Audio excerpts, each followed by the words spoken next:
بصوا يا جماعه، الاصول ما تزعلش. انا هحكي لكم موقف حصل معايا مع صنايعي وانتوا احكموا انا غلطان ولا لا. انا دلوقتي عندي حمام صغير، كنت عايز ايه اعمله سيراميك ارضيه وحيطان. جبت صنايعي محترم، قلت له والله يا عم الحاج انت هتاخد كام في المتر؟ قال له والله انا باخد ايه، طبعا انت عندك الشغلانه الصغيره والكلام ده، انا هاخد ايه على المتر 60 جنيه. امين يا عم امين. قلت له طب بص معلش الايه، الدهان ده لازم يتشال عشان ما يعزلش السيراميك. قال لي كلامك مظبوط. قلت له بعد اذنك تشيلهولي. قلت له بعد اذنك تشيلهولي.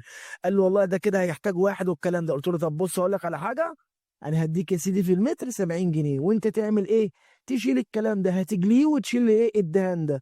امين امين. قرينا الفاتحه على كده، قرينا الفاتحه على كده.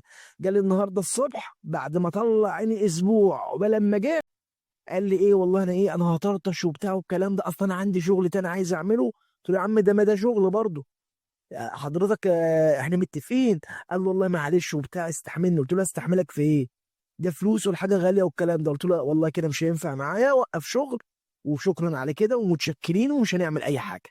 انا دلوقتي غلطان ولا هو اللي غلطان يا جماعه؟